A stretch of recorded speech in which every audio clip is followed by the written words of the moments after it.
حضرت ابو عبیدہ رضی اللہ تعالیٰ عنہ سے یہ روایت ہے، فرماتے ہیں طبخت للنبی صلی اللہ علیہ وسلم قدرا، میں نے حضور کے لیے ہانڈی پکائی، ہانڈی تیار کی، وکان یوجب الذراع، حضور بازو کا گوشت زیادہ تناول فرماتے تھے، جو پہلے کو تھوڑی بہت نیند آ رہی ہے تو اڑا لو، سبحان اللہ کہہ لو۔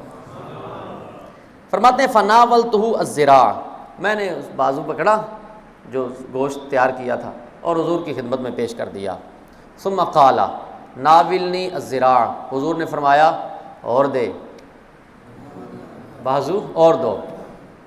شمائل ترمذی ہے، امام ترمذی نے جو سالن کا نبی پاک علیہ الصلوۃ والسلام کے جو انداز ہے اس باب میں یہ روایت نقل فرمائی ہے، حضرت ابو عبیدہ اس کے راوی ہیں۔ فرماتے ہیں حضور نے مجھے فرمایا اور دو، میں نے اور پیش کر دیا۔ ثم قال، پھر میں نے کہا ناولنی الذراع، نبی پاک علیہ الصلوۃ والسلام نے پھر کہا کہ بازو اور دو۔ فقلت یا رسول اللہ وکم للشاۃ من ذراع، کنے کو دیواں حضور، دو ہی ہوندے نے، یعنی اس عربی کا مطلب ہی یہ ہے کم للشاۃ من ذراع، حضور بازو کتنے ہوتے ہیں بکری کے؟ دو ہی ہوتے ہیں، ایک پہلے پیش کر دیے، کبھی پیش کر دیا، بازو تو دو ہی تھے جو میں نے پیش کر دیے۔ تو کیا فرمایا؟ آگے ارشاد فرمایا والذی نفسی بیدہ لو سکت لناولتنی الذراع ما دعوت، حضور فرماتے ہیں اس رب کی قسم کہ جس کے قبضہ قدرت میں میری جان ہے، اگر تو خاموش رہتا، میں مانگتا رہتا تو دیتا رہتا، یہ ختم ہونے ہی نہیں تھے،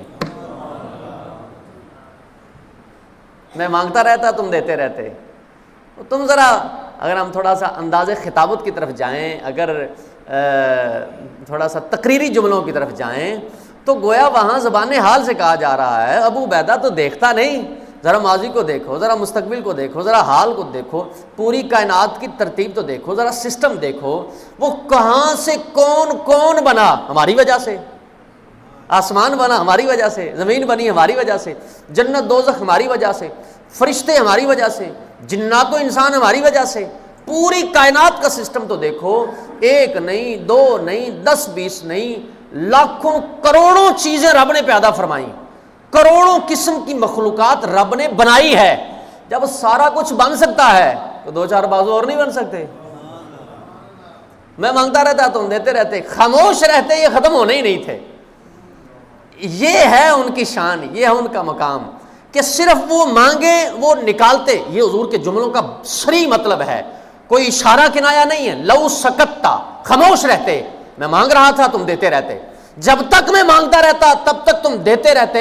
بازو 2 نہیں، 4 نہیں، 10 نہیں، 20 نہیں، جتنے بازو بھی ضرورت ہوتے یہ سارے کے سارے بن سکتے تھے۔ یہ ان کی شان، یہ ان کا مقام و مرتبہ کہ وہ جملہ منہ سے فرماتے جائیں تو بات بنتی رہتی ہے۔ اور صرف یہ نہیں، آپ نبی پاک علیہ الصلوۃ والسلام کی مبارک زندگی میں کوئی ہزاروں مثالیں ایسی اکٹھی کر سکتے ہیں کہ ان کے منہ سے جو نکلی بات ہو کے رہی، جو دن کو کہا شب تو رات ہو کے رہی۔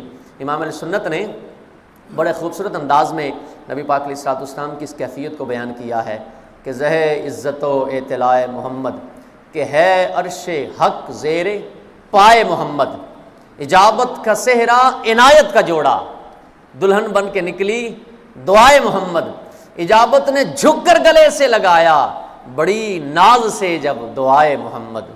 تو نبی پاک علیہ الصلوۃ والسلام نے جو جملے زبان سے ارشاد فرمائے وہ پورے ہونے ہیں۔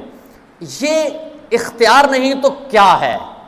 وہ کیسے امتی ہیں، وہ کیسے کلمہ پڑھنے والے ہیں کہ جو یہ سمجھتے ہیں یا یہ کہتے ہیں کہ وہ کچھ نہیں کر سکتے، یا ان کے پاس اختیار نہیں، یا وہ اپنی کتابوں میں لکھتے ہیں، پڑھتے ہیں، چھاپتے ہیں، پڑھاتے ہیں، لوگوں کو گمراہ کرتے ہیں کہ دیکھو جی کوئی نبی ولی کوئی کچھ نہیں کر سکتا۔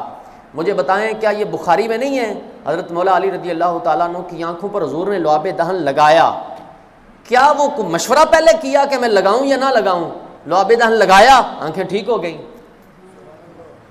کتنی ایسی مثالیں ہیں کہ نبی پاک علیہ الصلوۃ والسلام نے زبان سے کوئی بات نکالی یا کوئی جملہ ارشاد فرمایا یا کچھ فرمایا تو وہ معاملہ فوراً روپذیر ہوا اور فوراً وہ واقعہ ہوا۔ تو بہرحال اللہ نے اپنے محبوب کو بہت سارے اختیارات دے رکھے ہیں۔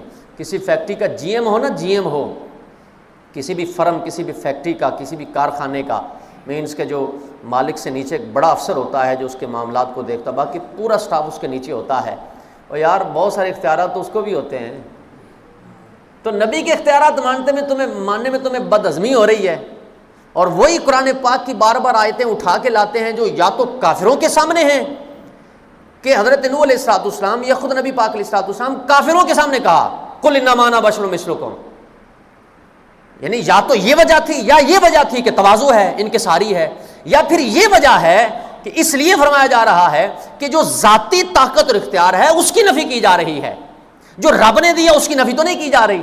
قرآن نہیں پڑھا انا اعطیناک الکوثر، اٹھاؤ امام راضی کو تفسیر کبیر کو، کوثر کے کتنے معنی بیان کیے کہ رب نے کیسی کیسی طاقتیں عطا فرمائی ہیں۔ تو اس لیے یہ ذہن میں رکھنا چاہیے اللہ نے اپنے محبوب کو، یہ جو کارخانہ قدرت ہے یہ ایک بہت بڑی وسیع و عریض فرم ہے۔ حضور جب خلیفہ اعظم ہیں تو تمہاری مت ماری گئی، اختیاری کو نہیں دیا، سبحان اللہ کہہ لو بھئی۔ ایک فرم ہو، اس کا جی ایم ہو، اس کا ایک نارمل سا افسر ہو، ایک چھوٹا سا ملازم ہو، چھوٹا سا افسر ہو، تو کیا وہ مالک سے چھوٹی چھوٹی بات کے سائن لیتا ہے؟ وہ دائرہ کار پہلے کھینچ دیتا ہے، تم یہ کر سکتے ہو، تم یہ کر سکتے ہو، تم یہ کر سکتے ہو۔ تم نے حضور کو نہیں دیکھا کیسے کیسے اختیار دیے ہیں؟ کیا کر سکتے ہیں؟ چاند 2 ٹکڑے کر سکتے ہیں، کیا کر سکتے ہیں؟ سورج واپس پلٹا سکتے ہیں، کیا کر سکتے ہیں؟ مردے زندہ کر سکتے ہیں، کیا کر سکتے ہیں؟ اگر کھاری کنواں ہے تو لاب دہن ڈال کے اس کو میٹھا کر سکتے ہیں، کیا کر سکتے ہیں؟ اگر کوئی اندھا آیا ہے تو دعا کروا کے اس کی آنکھیں واپس لوٹا سکتے ہیں، اور کیا کر سکتے ہیں؟ یہ کتنی ایسی چیزیں ہیں، کتنے ایسے اختیارات ہیں جو اللہ نے اپنے محبوب کو عطا فرمائے ہیں، اور جس پر قرآن حدیث شاہد ہے۔ لیکن افسوس ہے کہ بہتیرے کلمہ پڑھنے والے ایسے ہیں کہ جنہیں یہ بات ان کی سمجھ میں آتی نہیں، اور وہ یہ سمجھتے ہیں مجبور پیدا کیا معاذ اللہ، اور ان کے نزدیک انبیاء ولی کوئی چیز نہیں، بلکہ بعضوں نے تو معاذ اللہ 2 قدم اور آگے اٹھائے، وہ جملے میں یہاں بول نہیں سکتا، اللہ ہدایت نصیب فرمائے۔ بہرحال اللہ نے اپنے محبوب کو بڑی طاقت بخشی، بڑا اختیار بخشا۔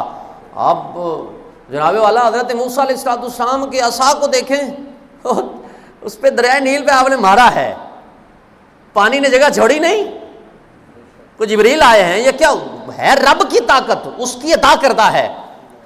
اور میں نے کہا اپنے علاقے کے ایم این اے نے ٹف ٹائل لگوا دی، نام اس کا لکھوا دیا، بھئی پیسے تو دیے تھے خزانے نے، جس نے بھی دیے، جو مملکت ہے، جو ملک ہے، جو بھی وہاں سسٹم ہے، پیسے تو انہوں نے دیے، بل انہوں نے پاس کیے، نام اس کا کیوں تختیش کی کیوں لگ گئی؟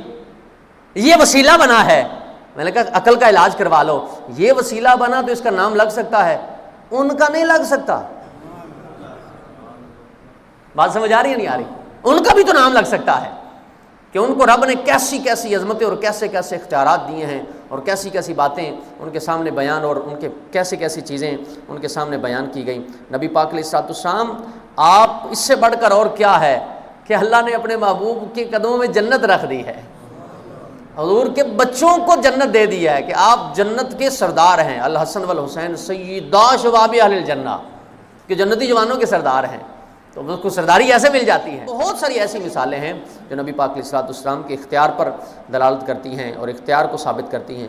آپ کے سامنے اگر کوئی ایسی گفتگو کرے تو آپ سمجھیں کہ وہ بیچارہ پیدل ہے، اس کو کہیں سے کوئی اچھا سا جوتا لے کے دیں تاکہ وہ پہن کے چلے اور وہ آسانی سے چلے۔